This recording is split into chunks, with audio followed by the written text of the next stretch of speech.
دعائیں مقدر موڑ دیتی ہے، دعائیں ٹوٹے ہوئے دل جوڑ دیتی ہے، دعائیں ایک انگلی کے اشارے پہ چاند کو 2 ٹکڑوں میں توڑ دیتی ہے، دعائیں تپتے ہوئے صحرا میں حاضرہ کے لیے پانی کا چشمہ پھوڑ دیتی ہے، دنیا کے راستے بند ہو جائے تو دعائیں آسمانی راستے کھول دیتی ہے۔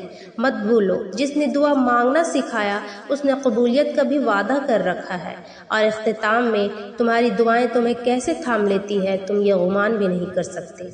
دعائیں تمہیں قبولیت کی دلیل دینے کے لیے بنائی گئی، دعائیں اللہ نے تمہیں کن سے نوازنے کے لیے بنائی، جو نصیب میں نہیں دعائیں ان لا حاصل چیزوں کے لیے بنائی گئی۔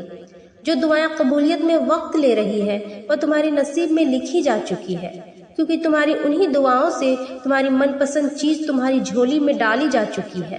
آج نہیں تو کل تمہیں تمہاری مانگی ہوئی چیز سے نواز دیا جائے گا۔ دیر کا مطلب تو یہ ہے کہ تمہارے حق میں خیر کی جا چکی ہے۔ جب دعا کے لیے ہاتھ اٹھاؤ تو یہ یاد رکھو کہ تم جس سے دعا مانگ رہے ہو وہ مالک کن ہے۔ جب دعا کر رہے ہو تو یہ دھیان میں رکھنا کہ وہ المجیب ہے، یعنی دعا قبول کرنے والا، اور جب دعا مانگ لو تو یہ یقین رکھنا دعا قبول ہونے والی ہے، کیونکہ وہ القادر ہے، یعنی ہر چیز پر قدرت رکھنے والا۔ اور جب تکلیف تمہاری برداشت سے باہر ہونے لگے تو سجدہ میں گر جایا کرو اور اس رب سے دعا اور صبر طلب کیا کرو کہ جس کے ہاتھ میں تمہاری پوری تقدیر ہے وہی تمہارے حالات کو بدل دینے پر بھی قادر ہے۔ دعاؤں پر یقین ہی ہماری تقدیریں بدلتی ہے اور وہ ہو جاتا ہے جس کا ہمیں کبھی تصور بھی نہیں ہوتا۔ ممکن ہے کہ جس دعاؤں کی قبولیت کو تم یقین سے مانگتے ہو یہی یقین تمہاری منزل تک تمہیں پہنچا دیتا ہے۔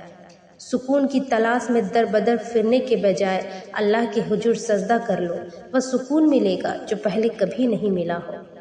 آنسوؤں کا وزن تو نہیں ہوتا، پھر بھی اس کے گرنے سے دل کا بوجھ ہلکا ہو جاتا ہے، اور میرا اللہ بھر دیتا ہے وہ زخم بھی جو کبھی بھرنے والے نہیں ہوتے۔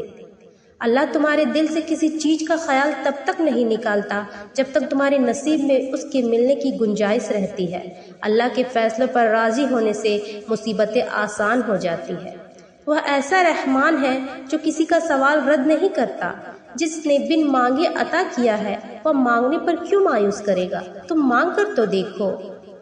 گلے شکوے زندگی سے سکون ختم کر دیتے ہیں، جو گزر گیا اسے بھول جائیں، جس نے دکھ دیا اسے معاف کر دے، اور جس کو معاف نہیں کر پا رہے اس کا معاملہ اللہ پر چھوڑ دے، آپ پرسکون ہو جائیں گے۔